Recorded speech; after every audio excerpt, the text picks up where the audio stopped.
মধ্যপ্রাচ্যে যুদ্ধ পরিস্থিতির জন্য কিন্তু মুম্বাইতে ভারতীয় দলের জন্য আঁটা-সোটা নিরাপত্তা। নমস্কার দর্শক বন্ধুরা, রেড স্পোর্টস বাংলায় আপনাদের সবাইকে স্বাগত। আমি দেবাশিস। এই মুহূর্তে আমি আছি মুম্বাইয়ের মেরিন ড্রাইভে এবং কিছুক্ষণ আগেই কিন্তু আপনারা জানেন যে ভারতীয় দল কিন্তু কলকাতা থেকে মুম্বাই পৌঁছে গেল। মুম্বাই বিমানবন্দরে ভারতীয় ক্রিকেটারদের দেখার জন্য ছিল উৎসুক মানুষের ভিড়।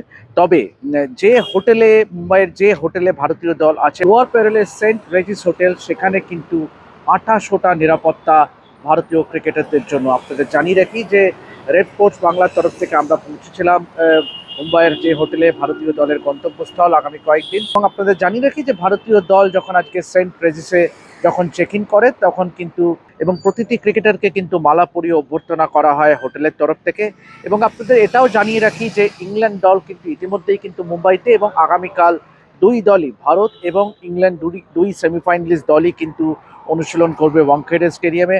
ভারতীয় দলের অনুশীলন যদিও প্রথমে ঠিক ছিল যে 6টা থেকে 9টা অবধি হবে, কিন্তু পরবর্তী সূচি অনুযায়ী যেটি বিসিসিআইয়ের যে মিডিয়া গ্রুপ, হোয়াটসঅ্যাপ গ্রুপ, তাতে যেটা শেয়ার করা হয়েছে সেটি হলো যে সন্ধ্যে 7টা নাগাদ কিন্তু ভারতীয় দলের অনুশীলন হবে আন্ডার দ্য ফ্লাড লাইটস। এবং কালকে কিন্তু কোনো মিডিয়া অ্যাক্টিভিটি নেই। ইংল্যান্ড দল কিন্তু আগামীকাল দুপুর 2টো থেকে 5টা অবধি কিন্তু অনুশীলন সারবে হ্যারি ব্রুকরা, এবং ইংল্যান্ডের তরফ থেকে একজন কেউ আসবেন সাংবাদিক সম্মেলন করতে। ম্যাচ ডে -1-এ কিন্তু ভারতীয় দল কিন্তু অনুশীলন করবে দুপুরবেলায়, অর্থাৎ 2টো থেকে 5, এবং ইংল্যান্ডের প্র্যাকটিস সেশনটা কিন্তু রাখা হয়েছে সন্ধ্যেবেলায়। তো এই ছিল।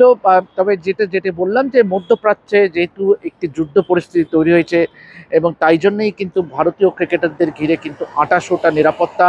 এবং আপনাদের এটাও জানিয়ে রাখি যে আগামী 5 তারিখে, 5ই মার্চ, অর্থাৎ সেমিফাইনালের দিন কিন্তু ওয়াংখেড়ে স্টেডিয়ামে উপস্থিত থাকার কথা স্বরাষ্ট্রমন্ত্রী অমিত শাহ, এবং তার জন্যও কিন্তু আঁটা-সোটা নিরাপত্তা থাকবে ওয়াংখেড়ের আশেপাশে। এবং কোনো রকমের কিন্তু সাধারণ মানুষকে কিন্তু অ্যালাউ করা হবে না, ট্রাফিক কন্ট্রোল করা হবে সেদিনে, এবং নিশ্ছিদ্র নিরাপত্তা বলতে যা বোঝায় সেটাই কিন্তু তৈরি করা হবে স্থানীয় মুম্বাই পুলিশের তরফ থেকে। আপনারা জানেন যে গতকাল রাতেই কিন্তু ওয়েস্ট ইন্ডিজের বিরুদ্ধে কিন্তু 5 উইকেটে জয় তুলে নিয়েছে সূর্যকুমার যাদবরা, এবং সেখানে কিন্তু সঞ্জু স্যামসন কিন্তু অসামান্য একটা ইনিংস খেলে। এই মুহূর্তে যেটা বলার মতন বিষয় হচ্ছে যে এই সেমিফাইনাল ঘিরে কিন্তু মুম্বাইবাসীর মধ্যে কিন্তু আগ্রহ তুঙ্গে, কেন টিকিটের যেরকম আমরা কলকাতাতেও দেখেছিলাম, এখানেও কিন্তু অন্যত্র নয়, টিকিটের কিন্তু কালোবাজারি হবে বলেই ধারণা।